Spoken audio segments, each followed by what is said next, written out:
altura que a cana alcançou já na metade do ano de plantação nesta área de 200 hectares demonstra a gravidade do problema. O desenvolvimento foi comprometido em mais de 30%. A cana-de-açúcar ela sofreu dois processos de perca.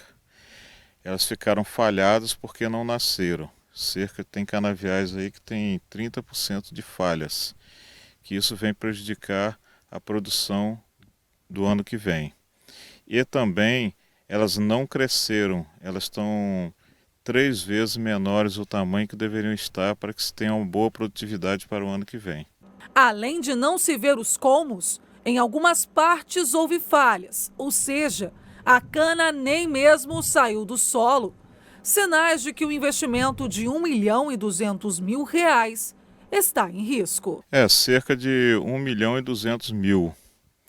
Então, a gente tem essa dificuldade na região porque a gente precisa plantar, porque a gente precisa sobreviver, precisa de produção, precisa pagar os custos de implantação de lavouras. E essas canas foram plantadas em março e abril, deveriam estar o triplo do tamanho. E elas ainda estão no chão paradas, só tem folha. A terra fica na localidade de Sapucaia, em Campos dos Goytacazes, onde atuam em torno de 1.000 produtores rurais, com as mesmas dificuldades. Os reflexos da falta de chuva deste ano vão ser vistos na cana do ano que vem. E então, provavelmente, a gente vai ter uma queda aí de 10% da safra ano que vem. Muitas das canas que a gente tem hoje em cana-planta a gente já vê a morte desses plantios, infelizmente. Aquelas pessoas que têm a possibilidade de fazer uma irrigação ou uma irrigação de salvamento têm conseguido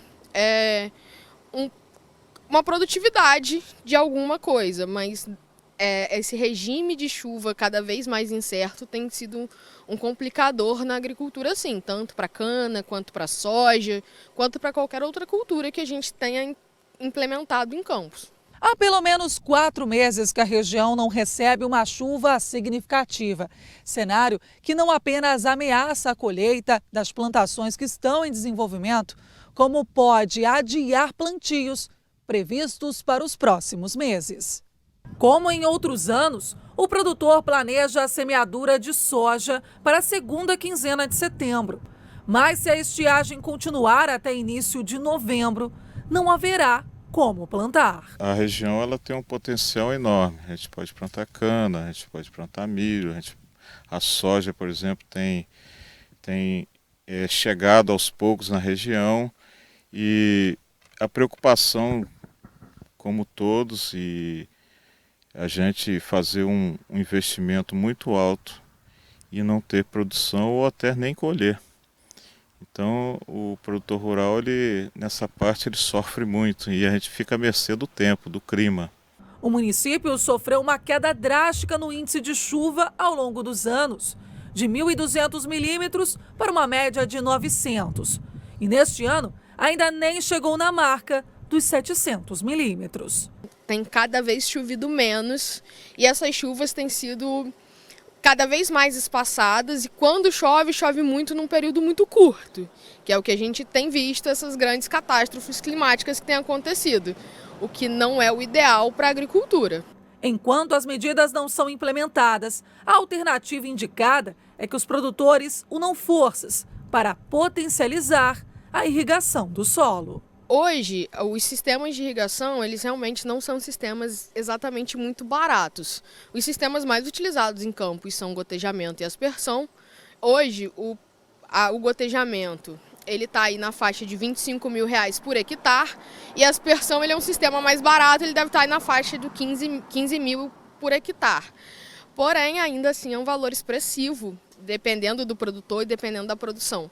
Então, para que esse valor seja reduzido e que eles tenham a possibilidade de fazer com que esses sistemas sejam implementados, o cooperativismo, as associações talvez sejam o melhor caminho para esses produtores hoje, porque aí é um grupo de pessoas implementando esses sistemas que acaba barateando quando você vai comprar em grande escala esses aspersores, esses gotejadores ou esses encanamentos, facilita muito e reduz o custo.